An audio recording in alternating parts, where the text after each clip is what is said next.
Welcome. We're going to talk about money magic today, or secrets of money magic. Okay. Now, there's an infinite amount of stuff that could be talked about and said about this stuff, right? But the main problem is that people always look for that one secret. They look for that one thing that's going to resolve everything that they're struggling with when it comes to finances. And generally in everything in life, people always believe that it's one thing that is lacking, but it doesn't work like that. What is lacking is essentially something like have you ever played the piano, or have you ever watched someone play the piano? In order to get the right sound, there's a number of chords that have to be used at the same time. And it's similar to all the important areas of life. There are multiple secrets. And these secrets have to be understood, and they have to become second nature. And at that point, the universe starts working in your favor, right? Now, there are two options that we have here, right? The first option is, and by the way, guys, please turn on your camera. I want to see your faces, yeah? Please turn on your cameras. We got two options. Either I go by myself, right? Or somebody volunteers and has a little conversation with me. Because see, the format of watching two people talk about a topic is always much better than just listening to one person, all right? So who here would volunteer to have a conversation with me about this topic, right? Now, obviously, in the conversation, there's the most value that's going to come out of that. All right. So all of you guys, please turn on your cameras. Okay. Turn on your cameras, please.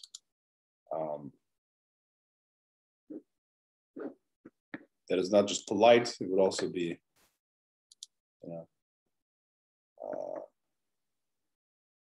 anonymity is good, but I got to know that you're an adult. I got to know that you're actually a real person behind that. And, it's only fair, right? Show your face.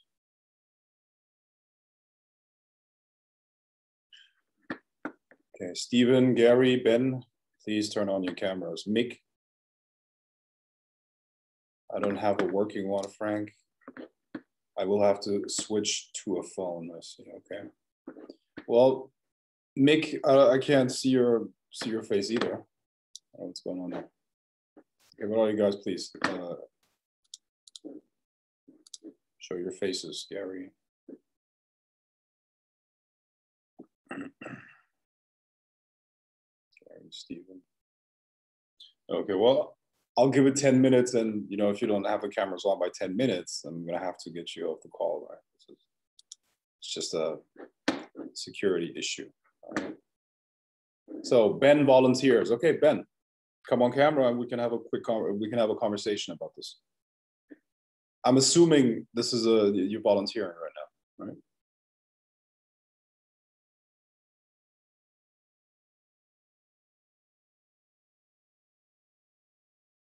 You raised your hand?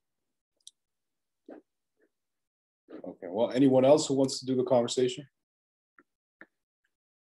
Trust me, in a conversation, much better things are going to come out than just listening to me. I will, Frank, if nobody else wants to. Yeah, who is that? Stephen, I'm switching to my phone right now so you can see. Okay, perfect. Okay, Stephen. Not a problem. Okay, let me know when you're ready, yeah? All right, you should see me now. Let me see. There you go. Yes, I can see you. What's up? Nice to meet you and nice to see you. You as well, Frank. Awesome. Okay, so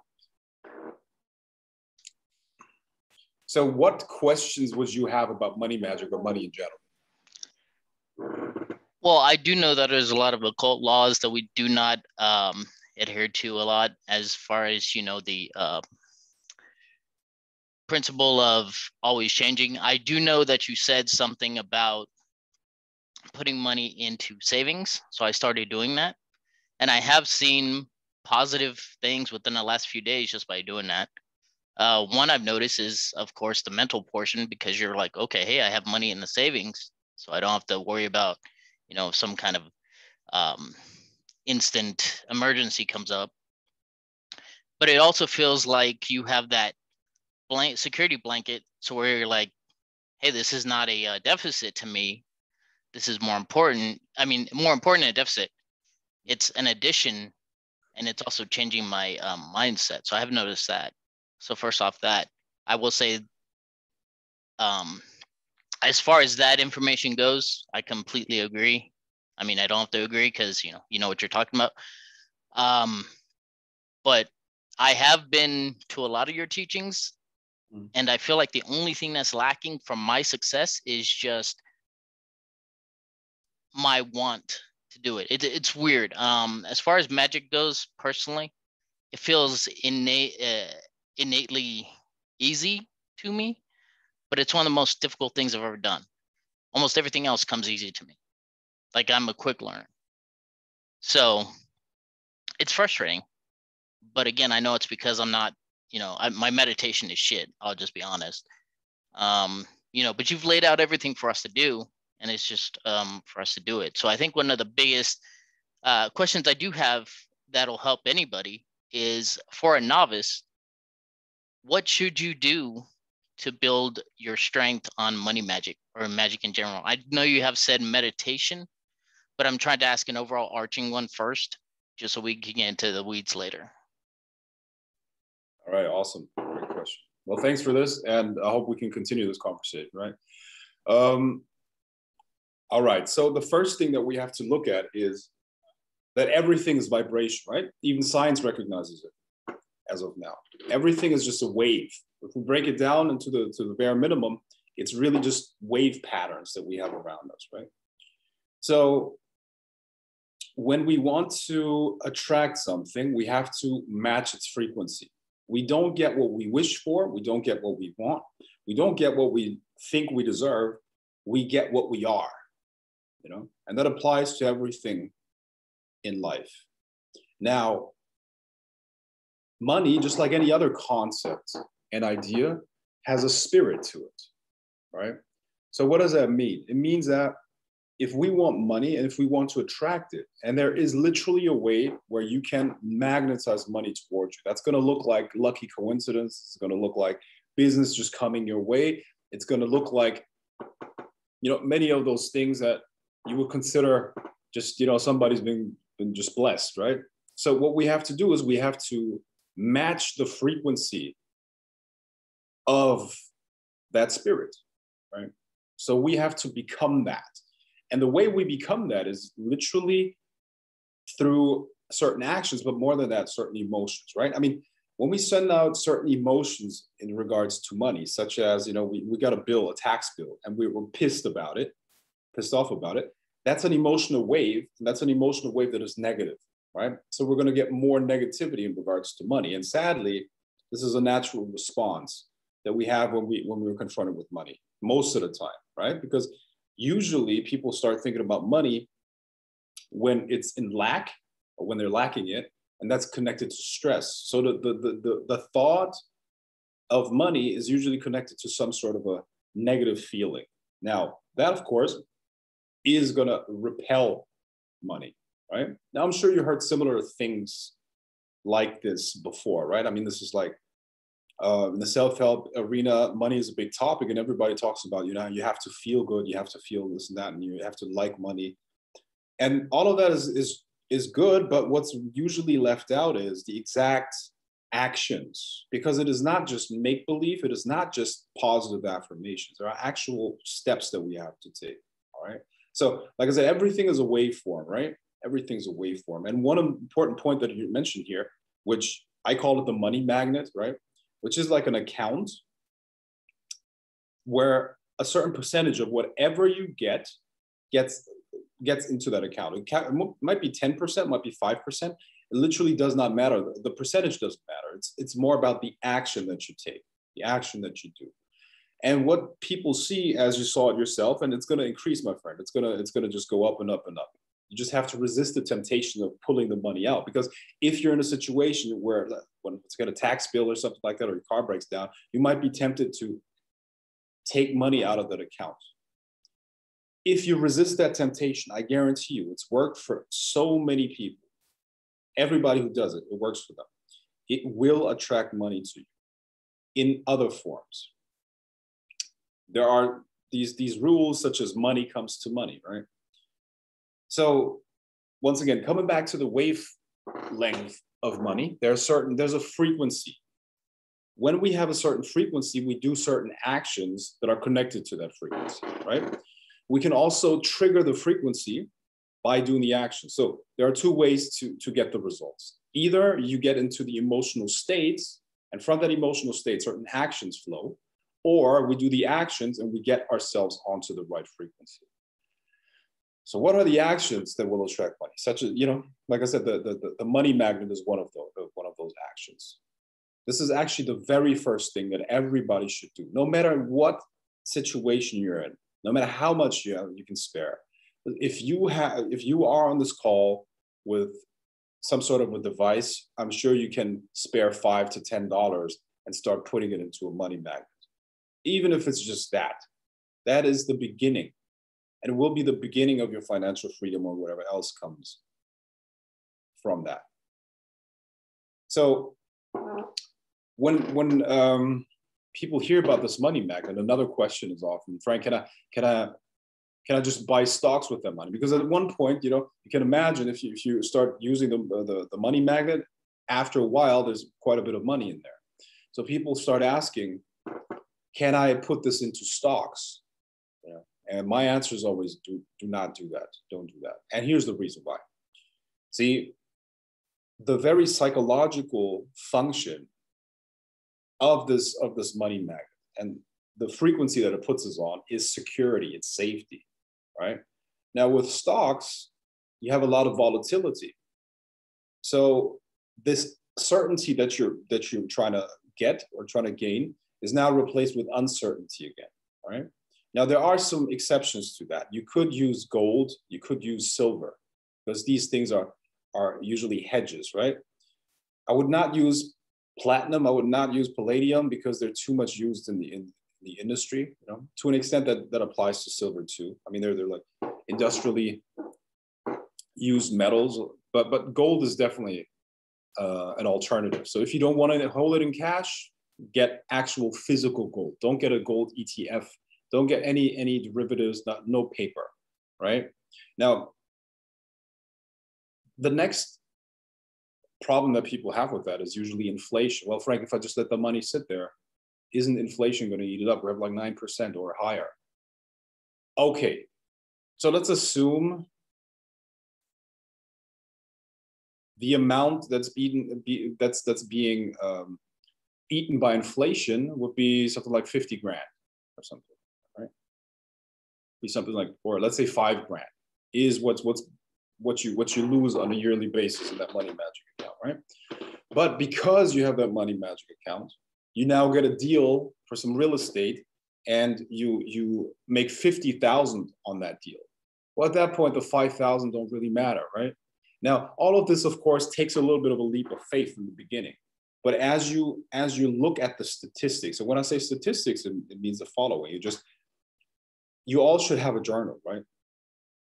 And when you take a note in your journal that, okay, today I started doing my money magnet, I guarantee you have to try it out. I guarantee you, very shortly after, you're gonna have lucky coincidences. For some reason, money is gonna start pulling in. It's gonna come to you. It's gonna feel easy to make money. Business is gonna come easy.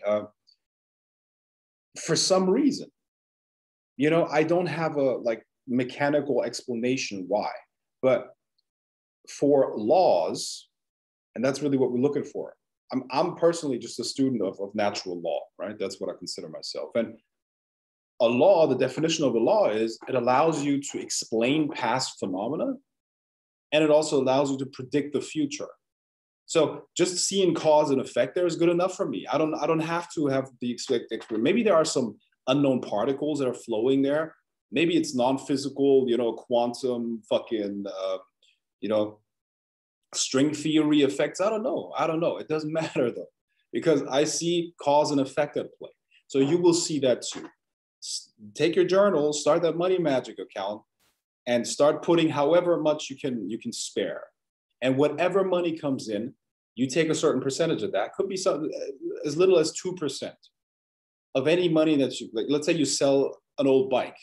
You make $100 on that. You take $5 and put it into the money bag. I promise you. It's been tested and tested and tested and tested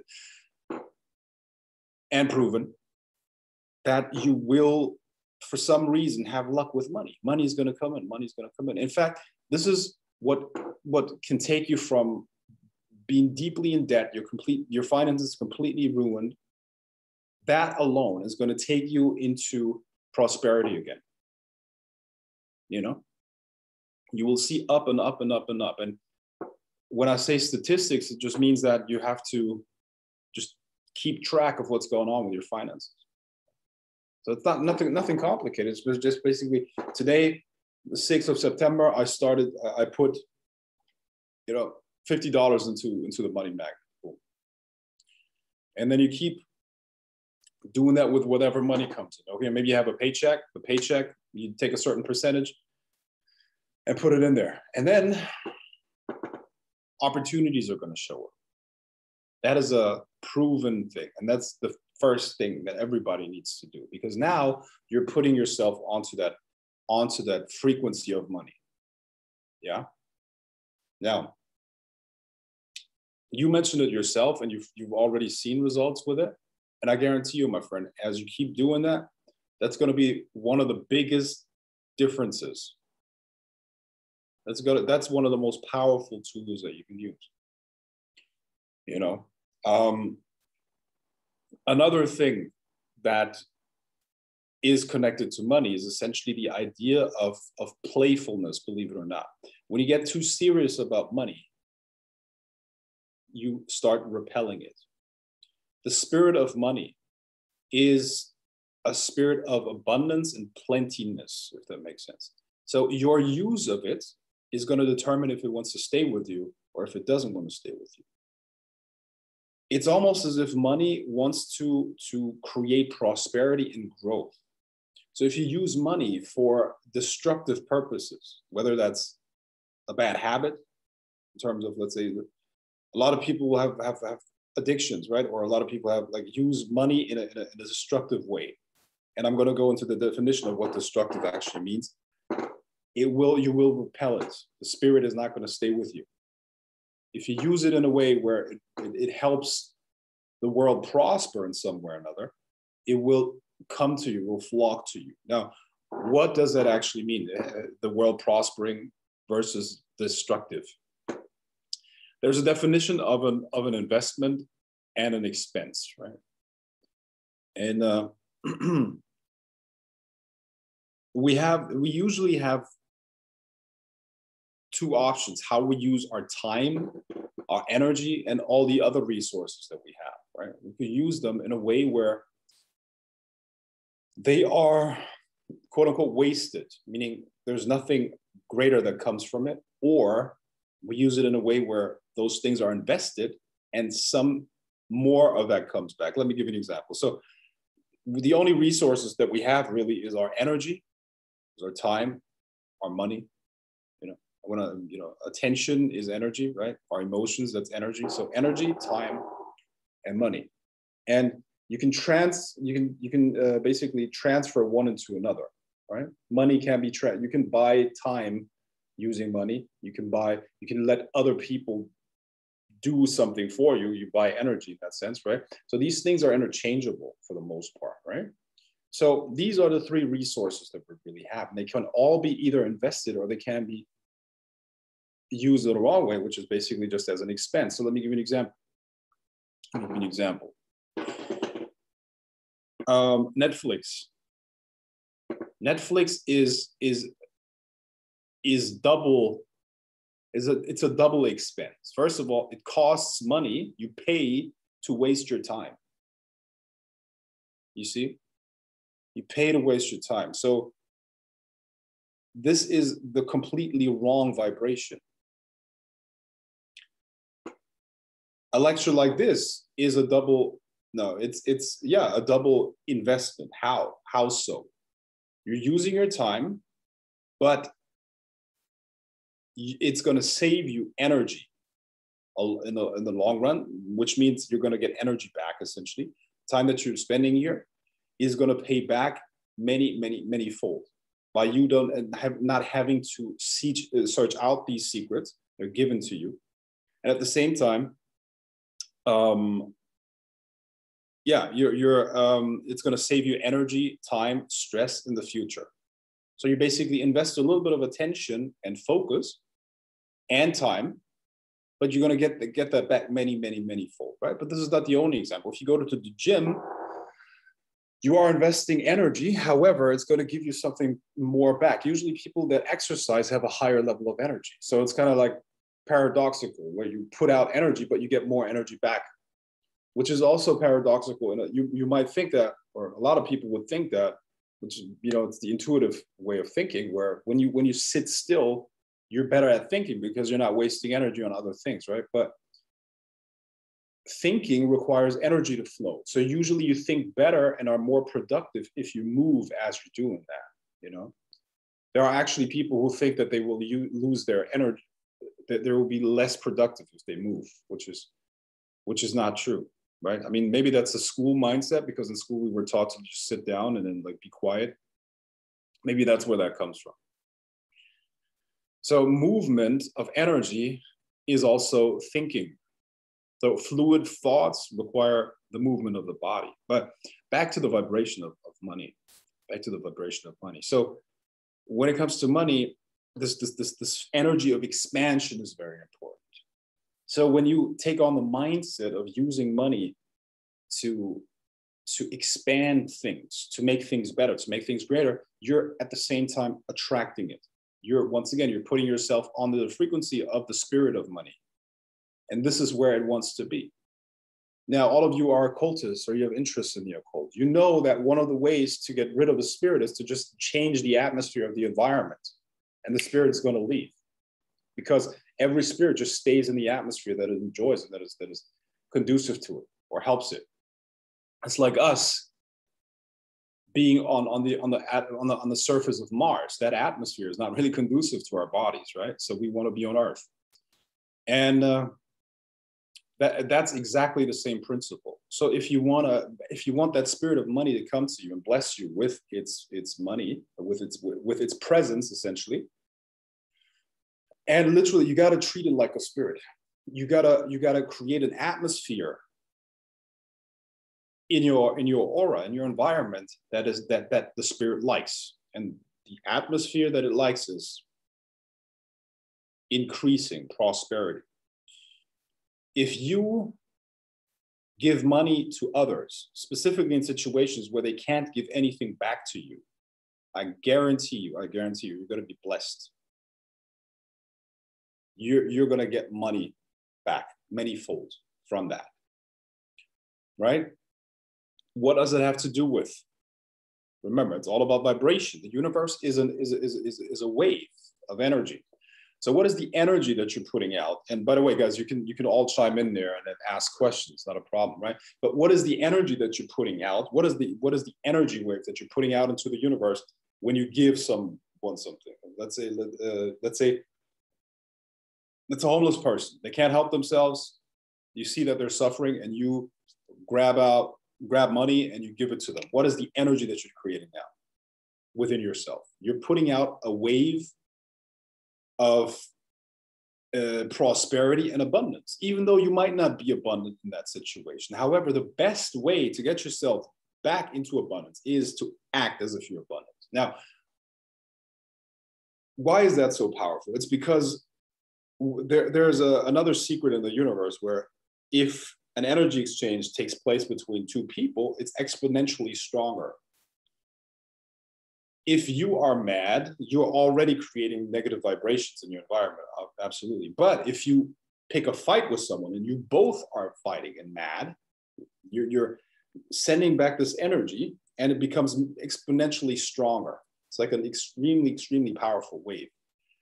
So your communication should always be geared towards that. What is the energy that you want to create? Now, for the sake of money and attracting that, the energy of giving, the energy of prosperity is created, and that will attract that stuff. That will attract the spirit of money. Another energy that works, or another frequency that attracts money is playfulness. When you get serious about money, you repel it. Right? Now, serious is not responsible. So just because you have a playful mood or a playful energy about it, it doesn't mean that you're irresponsible with it. I'm going to go into the responsibility part in just a second, which is probably not what you expect. It is about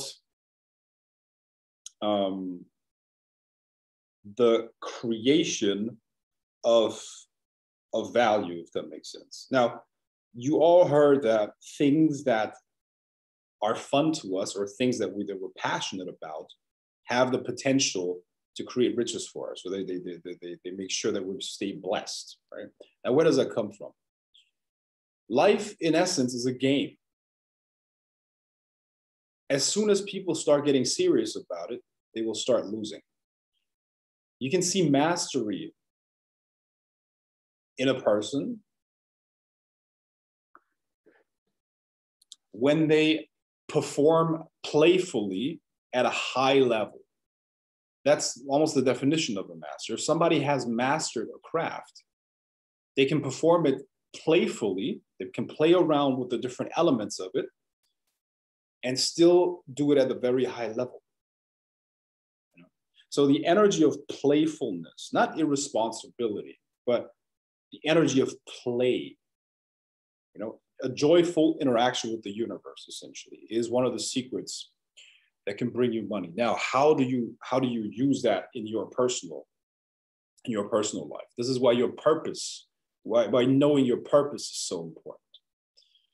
Now, let me qualify what I'm about to say, or pre-qualify what I'm about to say with this. There will always be times when you're going to work hard, but working hard on something that you actually like or that you believe is worth it is not a problem. You've all stayed up late because you wanted to win a game. Maybe you were playing some virtual reality game or something like that, and you stayed up late because you wanted to win. You kept at it and you had the energy to keep going. I highly doubt that you did that with a job. At least you didn't keep the same energy at your job, because the job most likely was not in alignment with your purpose. Right? So when you do something that is in alignment with your purpose, once again, the spirit of money is going to come to you and bless you. Right?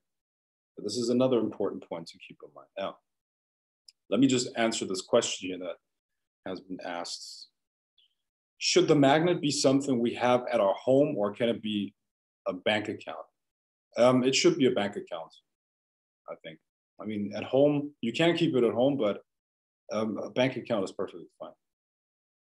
Keep it in a bank account, it's perfectly fine.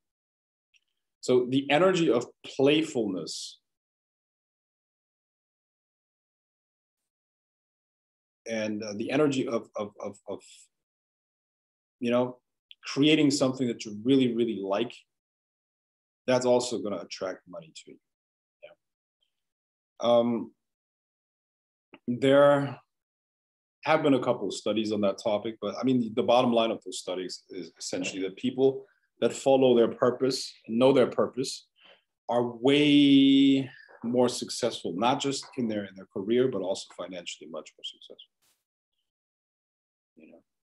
Another Secret of money is the following. If your goal is to be rich, and usually people want to be rich because they want status, right? You are making your life harder than it has to be. Money is a byproduct of certain actions. It can never be the goal. Money is nothing but a tool. And as a tool or as fuel for something, it requires a vessel. So another way of attracting the spirit of money to you is to give it a big vision that it can fill up with its power and energy. In fact, the bigger the vision, the more of that energy is going to come to you.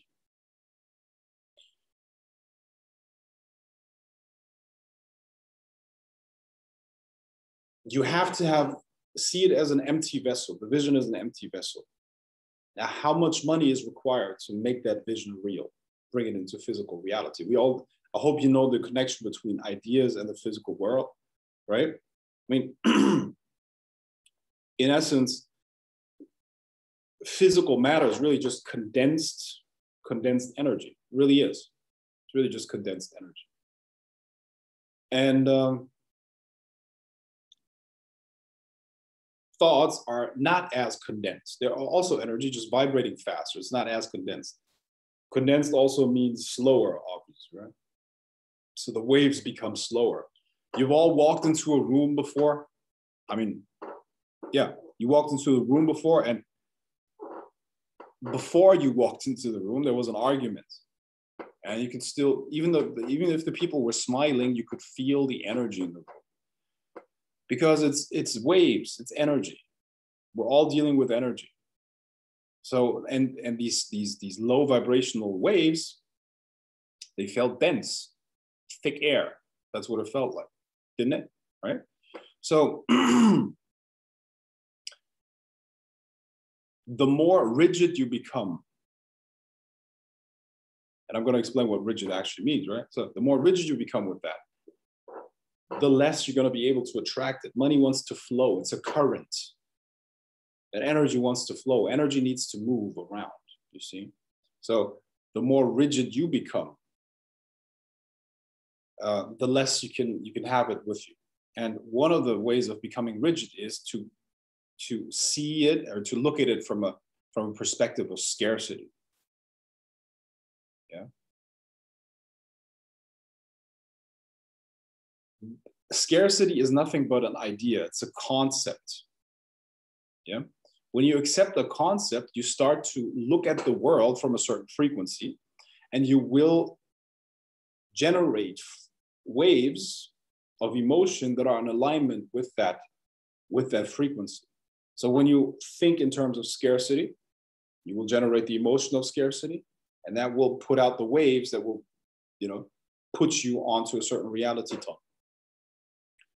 When you reject that and think in large terms, big, think in terms of unlimited money.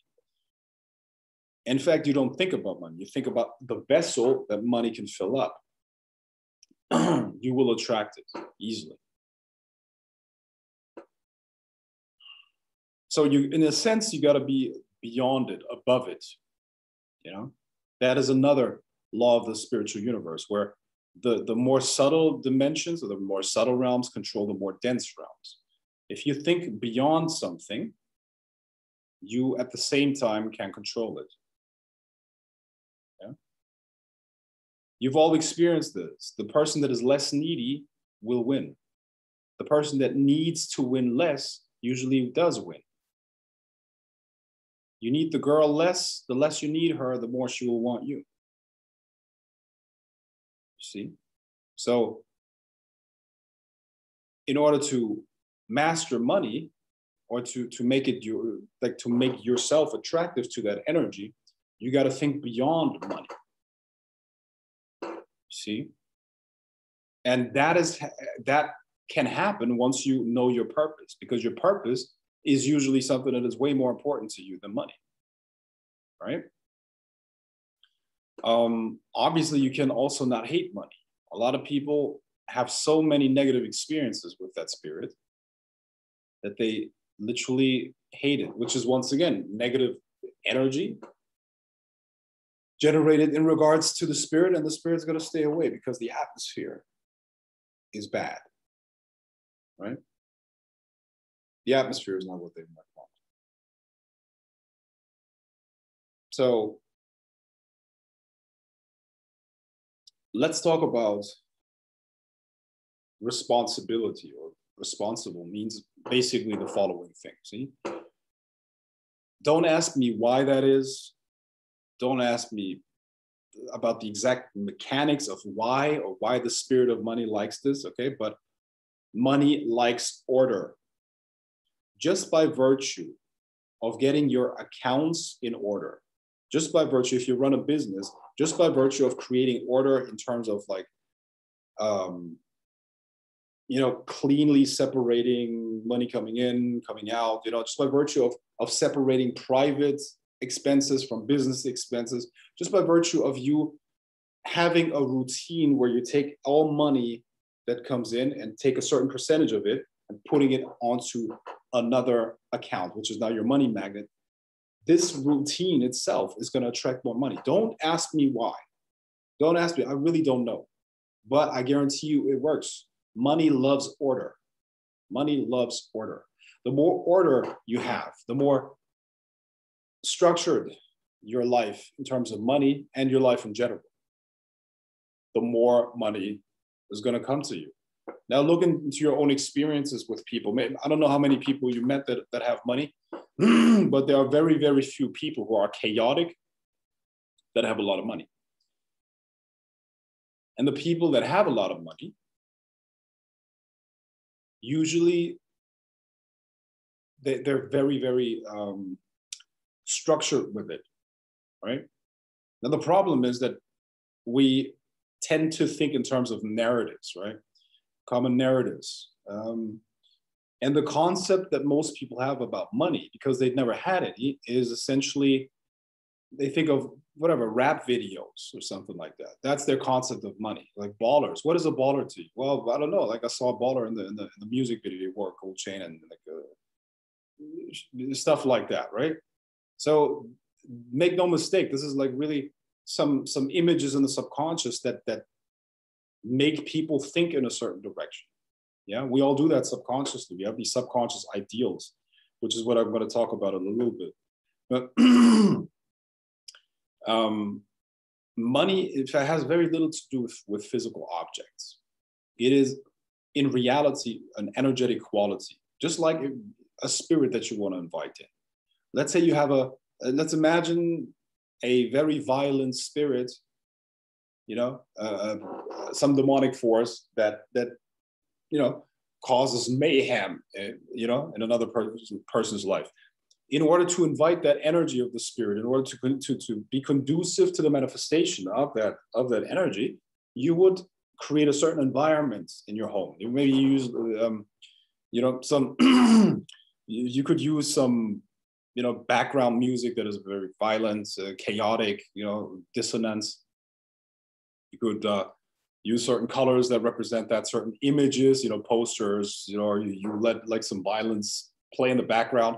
This creates an energetic environment. Remember, it's all about waves. The whole universe is just waves of energy that are vibrating at certain frequencies. That's all reality.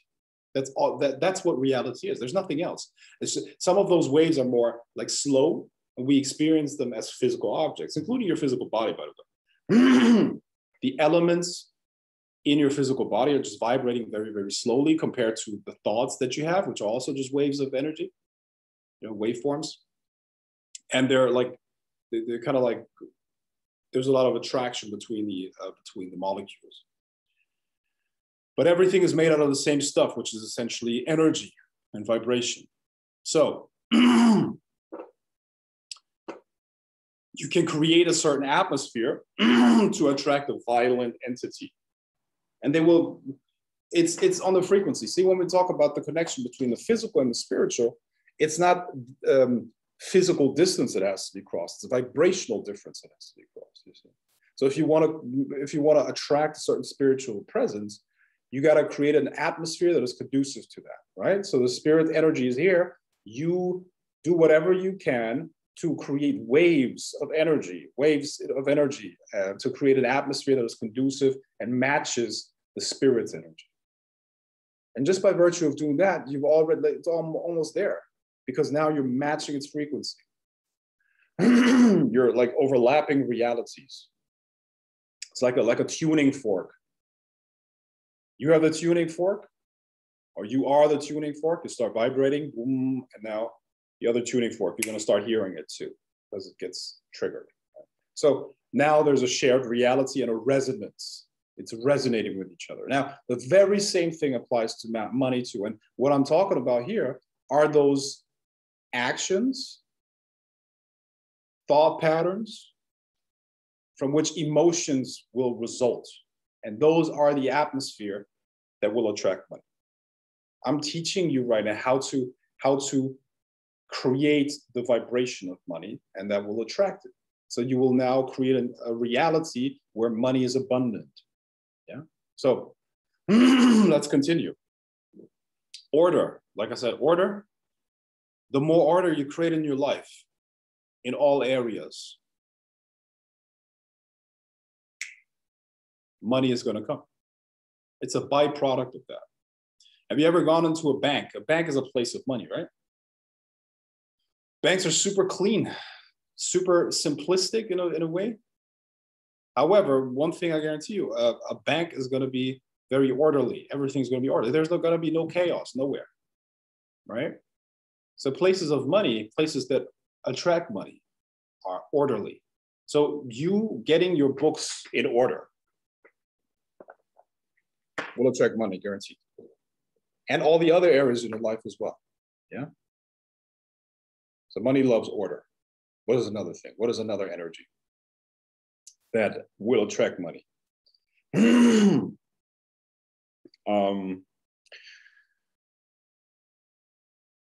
Well, I guess the thought of expansion, that would be another thing. The thought of expansion. By the way, I think you can already see how certain cultures are conducive to wealth. You know, it's not by accident that certain nations are wealthier than others. You all heard about the Swiss, and the Swiss are one of the wealthiest countries in the world, right? If you go to Switzerland, you will see some of the cleanest streets in the world. You will see impeccable architecture, and it's just a very, very orderly place, right? Now, that is reflected in the finances of the country as well, you see. Now, you can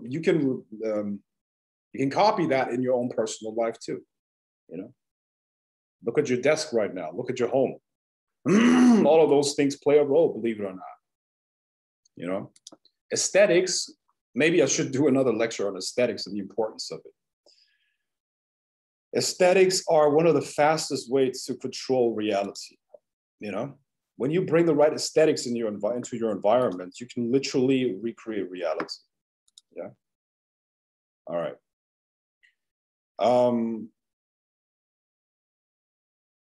So another thing, another energy or another frequency that will attract money.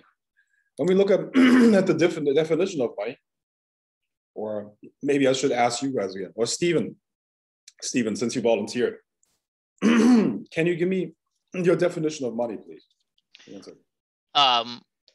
Honestly, before the occult studying, I just saw it as the way you live. But now I see it, like you said, it's a tool. It's not, when people want something, they don't want the money to get it. They want the thing, but they don't see the money as just being the tool to get the item. So if someone could come to you and say, hey, I want to give you this car, you still got the same outcome. So money is, again, just, I mean,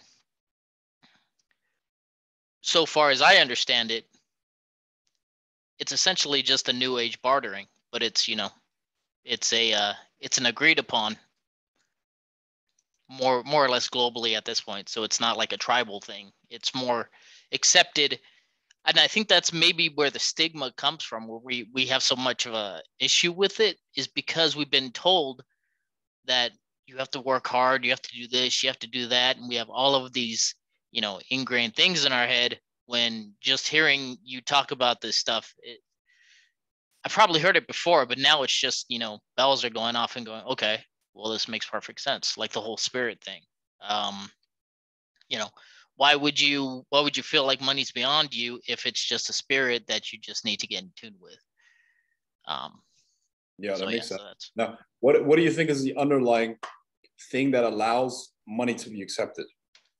Or what is it that makes people accept money as a payment? If you look at a dollar bill, for instance, right? A dollar Mhm. bill you use to purchase things with it. What is the underlying agreement there? Like, or rather, what is the force that backs that Oh, I interaction? see what It's just a piece of paper. I see what you're saying. Are you talking about the energy underlying with it? Because it's basically just an exchange. It's an exchange of ideas, exchange of goods. It's just an exchange. So energy. Yeah. You know, Yeah. I don't know if Well, that's what you're looking for, but yeah, like you said, it's basically we had a barter economy, right?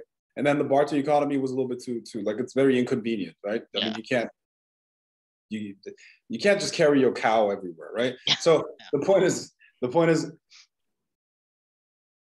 the reason why everybody accepts a dollar bill as a payment is because they trust that they can take that dollar bill to somebody else and they're going to accept it as well and give them food for it or whatever else they want to purchase with it, right? So the underlying energy of money, or one of the underlying energies, I mentioned a couple of others, right? But one of the energetic qualities is trust. This is what credit means. Credit comes from the etymology of the word credit is a Latin word, credere, which means to believe. I believe that if you have credit with a bank, it means they believe that they're going to get their money back, right? So trust is another energy. So the more trustworthy you become, the more energy will attract. What is trustworthiness? Predictability is probably the best way of doing that. When you can do it, and I look, nobody's perfect. I don't do it 100% either.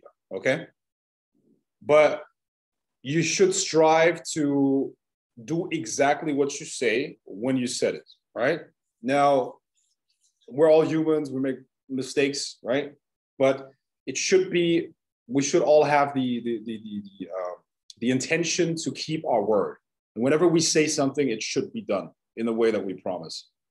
And that is another way to get you money. Now, I understand that this is, what's the word? You have to have faith here in the best sense of the word. What does faith mean? You have to accept that the universe is essentially energy. You are creating vibrations or waves. So even if you don't have people to exchange with right now, you have to understand that the energy waves that you're creating are going to put you into resonance with the right people. So some people tell me, or that's a common objective here, or a common objection that a lot of people have. It's basically, well, I don't know anyone to exchange with. I don't know what to do. I don't have a network. Who am I going to start trading with, or who am I going to do business with? I don't know any of those people. Well, you are operating from a materialistic point of view, but the universe is not based on materialistic facts. It's a wave. It's a resonance fact. What you resonate with, you attract, right? So by virtue of you creating these actions and applying what you learned in this class so far, you are literally putting yourself onto the energy of money. And the people that are going to come into your life are going to be the emissaries or the messengers of money, and they're going to give you it. If that makes sense. They are going to allow for the exchange of that energy, right? So we covered order, we covered trust, we covered many things here. We covered purpose, we covered the energy of of playfulness. And playfulness is not like a naive child, but it is about what do you really, really want to do? There's a saying, it's a hell yeah, baby, or it's a no, right? And this is how I make my decisions, right? One of the ways that we should live our lives, I believe, is over time, we should have decision-making processes, algorithms, right? Especially if you run a business, one of the most exhausting things is to make individual decisions. This is just one of the most exhausting things because you have to contemplate so many different things, and one thing affects everything else, blah, blah, blah, right? So with any new thing that happens, you can't make an individual decision. So what you need essentially something like a process book. A process book is essentially just rules, a set of rules where if this happens, then that. If this happens, then that. If this happens, then that. Okay? Like I mentioned the example of how I order in restaurants. Okay? When I go out to eat, I always order before everybody else. In fact, I just sit down and I already tell the waiter what I want, right? And everybody else is still looking for it, right? Looking for the food. And I consider that a waste of time. I'm not going to spend 15 minutes looking through a menu to pick my food, right? And people are always, okay, well, how do you know that what you want to eat all the time? Because it's not always the same thing. I have an algorithm. An algorithm is essentially a decision-making process. If this, then that. If this, then that. So before I even go into the restaurant, I decide what I want to eat. Do I want to eat pasta? Do I want to eat meat? Do I do this, that, and the other, right? And I make a decision about that. So boom, one category, the rest I don't even look at. And then I look at the part of the menu that only covers that. And then I pick one within 30 seconds or so, right? Or sometimes I don't even look at the menu. Now, one of the things that money likes is efficiency. Remember, we talked about investing and expenses. Do you agree that we only have a certain amount of willpower and thought processing that we can do every day? And we waste a lot of thought power on useless things, such as going through a menu for 15 minutes, trying to look for food, and then picking the first thing that we saw anyways, right? So the point is, we need to have processes or rules that we stick to that make it very easy for us to navigate through life. So we can use all of this mental power and all of this energy on the things that actually make a difference and move the needle, right? This also comes back to order. I know exactly if I'm going to date a woman or not. I don't have to think about that. I ask 2 questions. I know if she's dating material or not, because I have rules in my life. You see what I mean? I was talking to somebody about that recently, right? Sorry, that was some thunder going on outside. I don't know if you can hear that, but I had a conversation about this with a young lady the other day. And I told her, well, I talked about, well, this is a low quality person, boom, boom, boom. And she's like, well, how can you say that? We're all individuals. We're all individuals, right? Snowflakes, right? But the point is, depending on your definition of those things, it's very easy to judge people. And you should. If you're an adult and you don't judge people, something went wrong. All right? Like I've spent 38 years on this planet. I've had plenty of time to have experiences with people, and you should have decision-making algorithms. You should know, okay, well, this woman has too many piercings. She has issues. Well, guaranteed, and it's always going to be the same thing. You should make judgments very, very fast, but not just about that. You should have decision-making algorithms with everything, okay? So if this, then that, if this, then that, if this, then that. Right? So easy example, the menu. But the same applies to let's say business opportunities as well, right? Everybody wants to make money. Everybody's looking for new opportunities. Everybody's looking to make some money. Now, one thing that I've learned is it's either a hell yeah or no. Your subconscious knows way more than you know consciously. If your gut tells you, hell yeah, it is a yes. And it's usually going to work out. The things that you're like, the things that you're hell no about, you're obviously not going to do either, right? But sometimes there are these things where you're like on the edge. It's like, maybe I can make it work. Maybe I can make it work. Those are one of the biggest time consumers that you will ever find, because you will try to make it work. You will waste your energy on it. In the end, it doesn't work out either. You know, relationships, classic example. A lot of relationships, we try to make it work. We try to make it work. We drag it on, and it doesn't work out, right? So it's either a hell yeah or no. Okay? Hell yeah or no. Yeah. Man, there are so many other things that I could cover here, but the point is, how does that relate to money? How does that relate to money? It's, once again, it's that investing, expenses, it's the energy of order, you know? All of these things tie in together. And like I said earlier, it's not one thing. People always look for one secret. It is more like playing the piano. You need multiple different chords, you know, multiple different positions. And if you use them at the same time, you're going to have a beautiful, beautiful sound that comes from it. And the things that you will learn in my lectures here, they're the things that you need to create a prosperous and happy life for yourself. How do you avoid most of the traps that other people fall into? Yeah.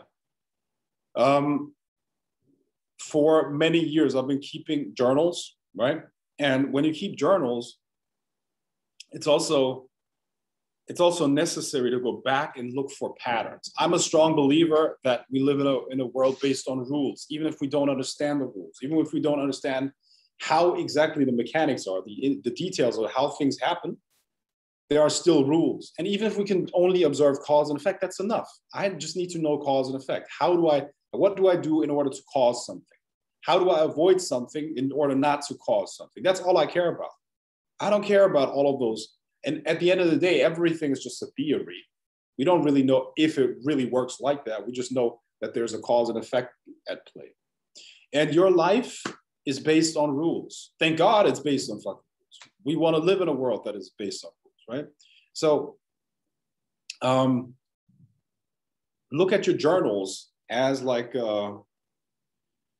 you keep notes. Your experience makes sense, especially the bad ones, because you can learn from them.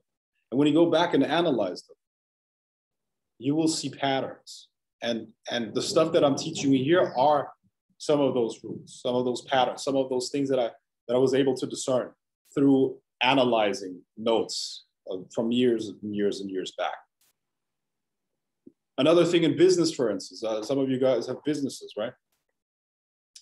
There's a 3-to-1 rule. Yeah. One of the rules in the universe is that outflow equals inflow, meaning when you create a certain amount of, like when you put energy out, it's going to come back to you, or the result is going to come back to you in some way or another, right? So a lot of people trying to pull money in. You can't pull money in. All that you can do is you can put out value, and since value is represented by money, you will then be rewarded with money. Okay, so you can't pull money in. That's another mistake that a lot of people make. They pull money. You can't pull money. Neither can you make money. It's another wrong statement. You cannot make money. You cannot create money. All that you can do is you can create value, put it out there, and get someone to exchange their money with you for that value. Yeah. So you got to put out value, and money is going to flow back as a result of that. But that aside, you should look for these rules in your life. And there are many, many, many more to discover. Many more to discover. And, you know, this is basically our journey as a species, you know. There was a time when people didn't understand why so many women would die giving birth, right? That was before antibiotics. Now, what they also were doing is basically they would work on corpses that had like had a disease. You know, in the Middle Ages, there was like plagues, right?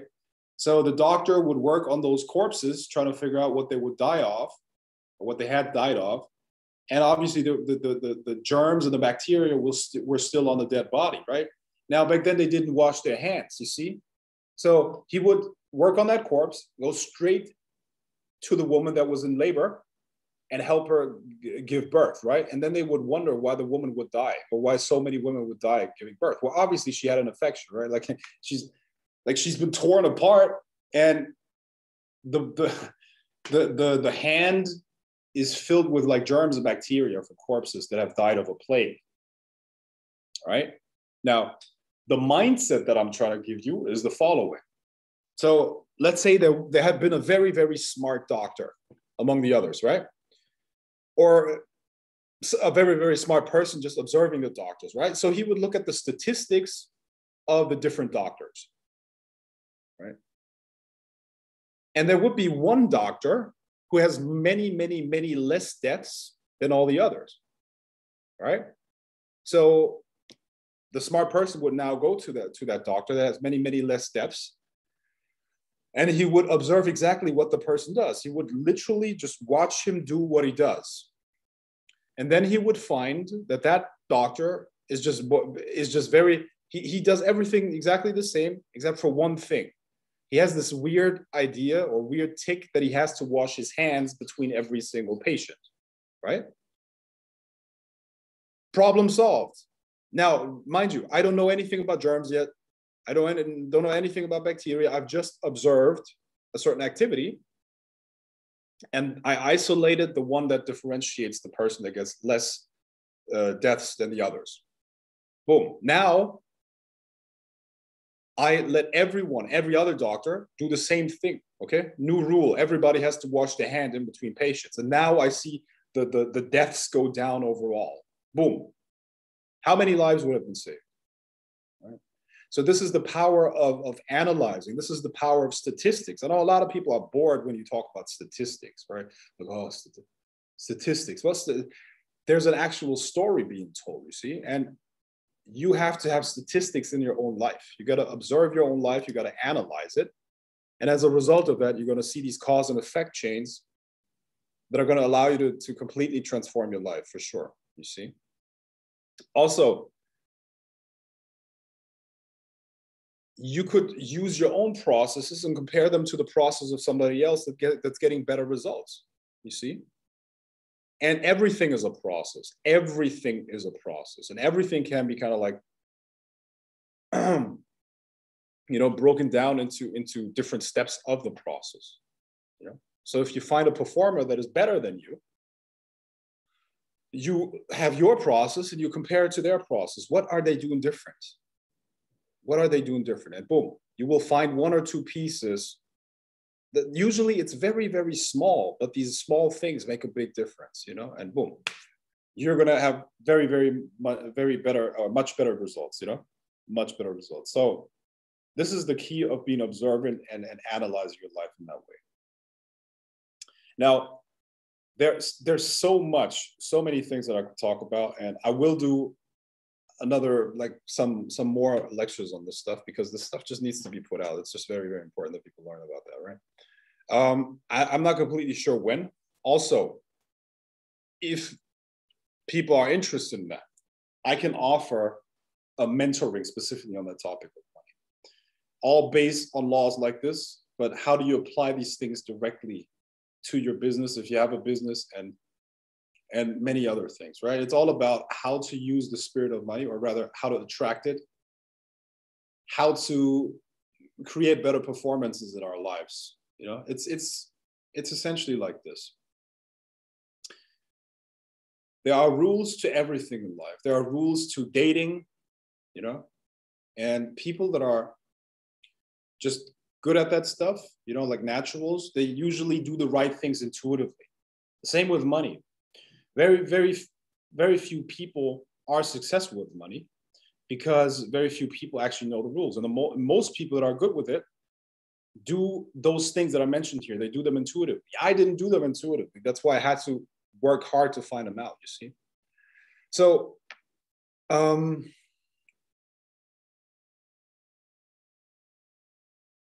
point is, when you don't know those secrets, you have a problem. See, when you would ask, I mean, there are millions of books written on this topic, right?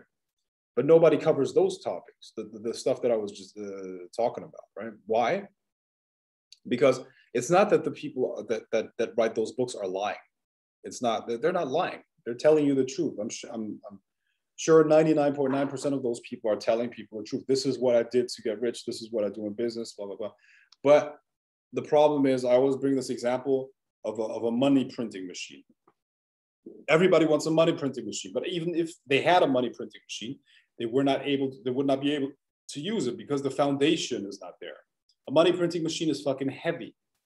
So you need a very, very strong like foundation. You need people that clean it. You need people that you need a lot of power to run it. It's a complicated thing. You see what I mean? So there's like an infrastructure that you have to have in your life. And then the money printing machine would work. And the infrastructure starts with the rules that I'm giving you here. There's much more to say about that, okay? But for today, I think it was enough. Now, if you are interested in getting mentored on that topic, you can message me and we can figure something out.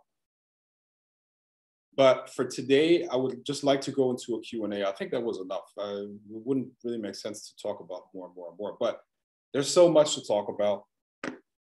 And, there's only so much time. So let's go into the Q&A. If you have any questions, either type them to the chat or unmute yourself. Okay? And Tomer G says, what would be considered the destructive use of money? What is a constructive use of money? Sorry, a destructive use of money. Hookers and cocaine. Why? Is that more like, I don't have a moral problem with that, but it is something that it does not create any extra benefit, any value, anything positive, okay? Well, you have an experience that might be positive, an experience that might be positive, but the downside is so high or so low that it destroys any fringe benefit that you might get from it. You see what I mean? So at the end of the day, it's about value. You see what I mean? Value means you have to be of value to the world. Value means you have to provide value for the world. And the world usually means other people. So when you use your money to create value for other people, you will be blessed with more money. And as a byproduct of that, you will be rich. And that's how it's supposed to be. Anyone who provides value for other people should be rich. That's how it's supposed. That's how it should be. The most natural thing, you see. So anything that creates destruction in any way, shape, or form is going to repel the spirit of money. Even people that get rich in, let's say, drug trafficking or something like that, they will never be able to hold on to the money. Thinking, I mean, I talked about trust here, right? And you might throw in, well, there are a lot of people that are not trustworthy, a lot of criminals that get rich. They never end well, guaranteed. They live in a golden cage. That's basically it. It's a golden cage. And that energy fucks them up sooner or later. Just look deeper into their lives, you will see a miserable, destructive individual. 100%. And usually, often they die of violent deaths or other things. So the source of the money is also important. What's Klonek's best offering?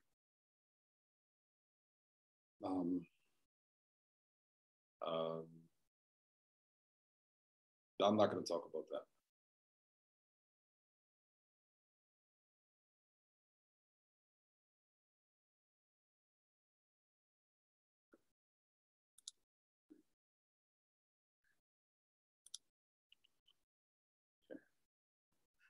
So Frank, you would say in a nutshell, essentially, is that people are looking for an easy way out when it's simple, but it just has more steps than our society as a whole right now has for us to see it as important, essentially.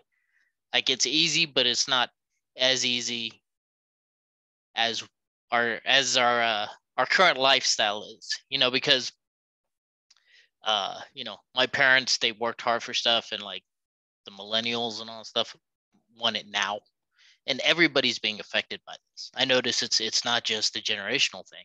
It's We're just all being affected by it. Baby boomers, generation, everybody, because it's just we're just so absorbed in it. And whenever I hear what you're saying, it makes perfect sense on an intuitive level, because it's not hard to do. It's just that, like you said, we are looking for that one magic pill, which is never realistic. So we need to get back to tapering our expectations to, we can't just do A and then get to Z. We have A through Z, and then we can get to where we need to go.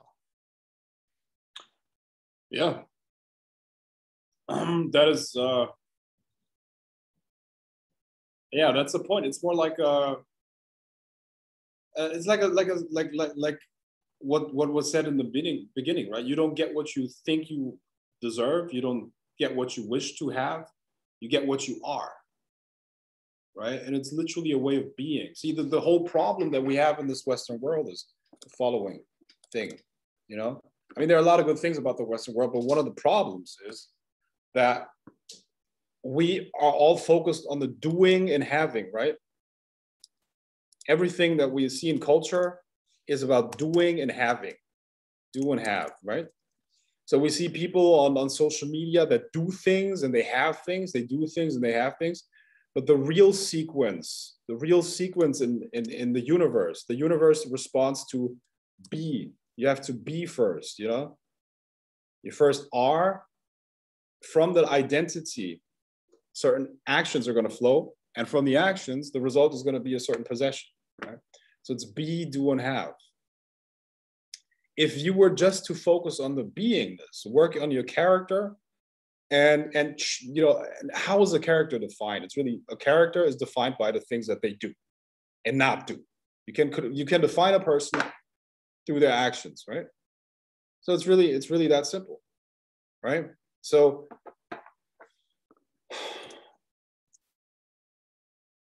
the beingness is a character. And I think the best way to define a character is really the character believes in certain things. Those beliefs, those ideas about reality create certain actions. And from those actions, there will be certain results. That's it. So you have to, if you want to get better with a topic, you have to change as a person, So, like I said, one of the rules is if you're not an orderly person, you have to force yourself to become more orderly, because otherwise you're going to repel money. If you don't have to, but if you want money, you have to become more orderly. It's just what it is. You're not a trustworthy person. You're going to have to transform yourself into a trustworthy person in order to attract money.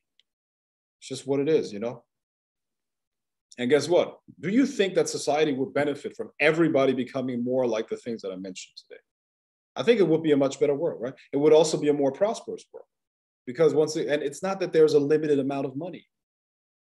Prosperity can be created in infinite amounts, It's just that we're gonna, there's still gonna be a disparity because of the power laws and Pareto and all that stuff. But nowadays, people, even very, very poor people, even live much better than kings in ancient days. Why? Because as a whole, we created much more prosperity, so there's much more to distribute.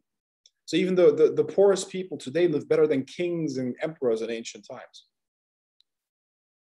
So it is not, the disparity is not the problem, because prosperity can be created in infinite amounts. So we could all live extremely wealthy, but there's still going to be people that are much more wealthy than the people that are not. But that's not a problem if everybody prospers in some way or another, So that also, I think, can give you a lot of security and peace of mind. Knowing that it's in your hands, which is another thing that makes you attractive to money. It's basically being at cause in life. You know that you are at cause just by following the things that I gave you here in this lecture, I promise you, I promise you, I promise you, if you apply those things, you're going to change your financial life forever. If you do this for the next couple of months, you're going to be in a completely different financial situation, completely different. And you continue doing this, you're going to be in 2-3 years, not going to know what to do with your money. I promise you, you're going to have a complete peace of mind when it comes to finances. You just have to follow that. Now, now for real wealth, of course, there are some other things that have to be done. But I guess what I'm saying is essentially knowing that it's in your own hand is a cool thing, right? I mean, the worst thing is to feel out of control and to feel like at the mercy of the economy or something like that. Like we are our own economy. You know, your economy is determined by how well you follow these laws. Sure.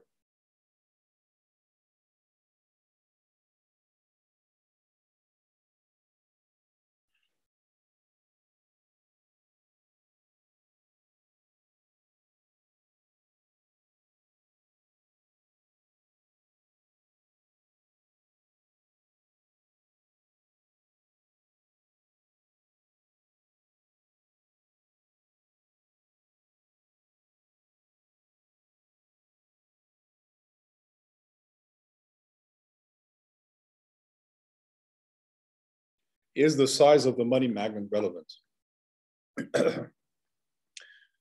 It cannot shrink. That's the important thing. It cannot shrink. At one point, with the money magnet, usually something happens where, depending on the person, they're going to see a certain amount in there, and it's going to seem like a big amount, whatever. Let's say 50 grand, 100 grand, whatever is a lot of money for them. And now they feel like they have to start investing that. And then they pull it out and they destroy their financial situation. Don't make that mistake. The only thing that you have to keep in mind is that it can shrink.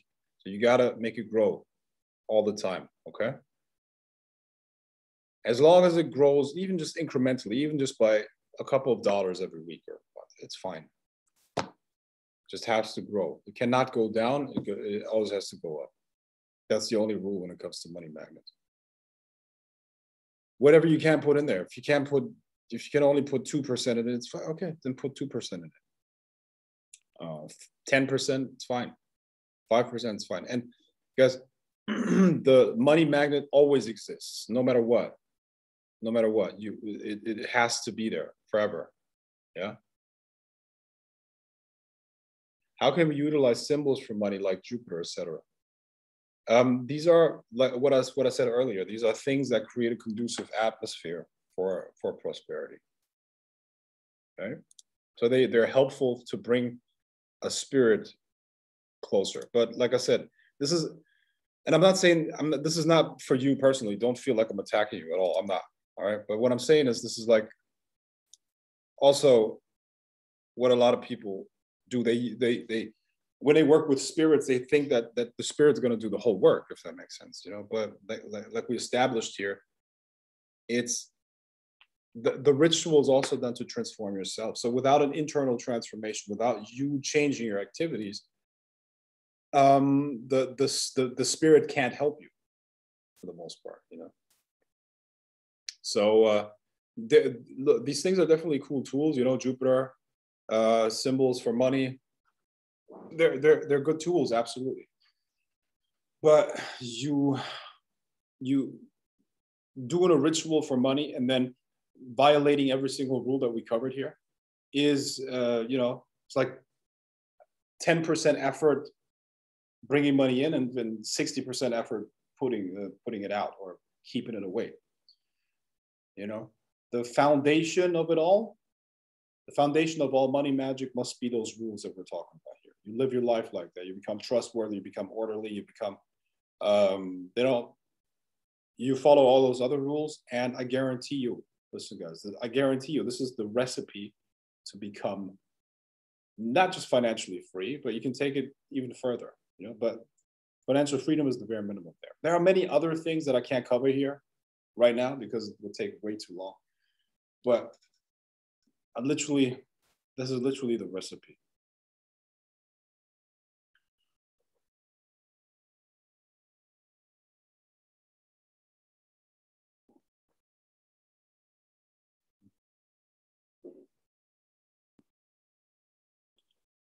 Okay, guys, so I'm gonna wrap this up now. At the end of the day, I'm doing this lecture for you guys, right? So you gotta let me know, how much value you got of it? Like as a subjective measurement, let's say 1, it was complete shit. 10, it was really good. Where would you rate this lecture? What you got out of it?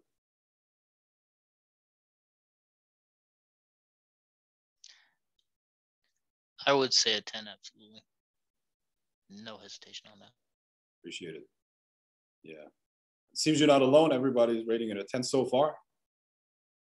Okay. Well, appreciate it. Thank you.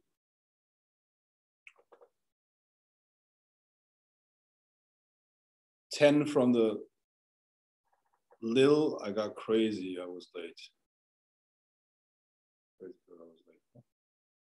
Yeah. Okay. Wasi, has this been recorded?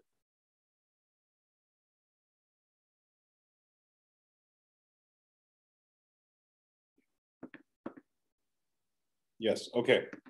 So all of you who have been here, put your email into the chat. Okay. Put your email into the chat, and we're going to send you a copy of the recording. But nobody else is going to get that. It's exclusive only for the people that have been on here. So some 12, 13 people. Okay. Wasi, you're driving, right? Okay. So I'm going to copy those emails out and then send you the emails into Messenger. And please send them the recording. Okay. Good.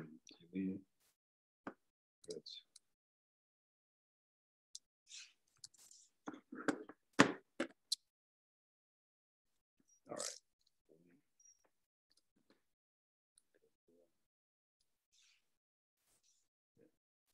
So when I say, when I talked about playfulness earlier, right? This is the type of energy that I mean. It's like, this is super interesting to me and it's fun to share it. You see, this is like the energy of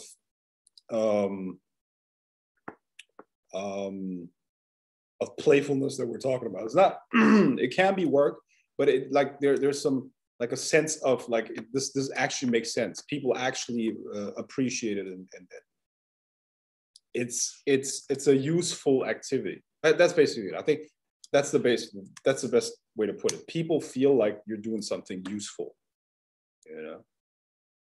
And as long as you can get that energy going, things are going to work out in your favor. All right. Okay. Okay.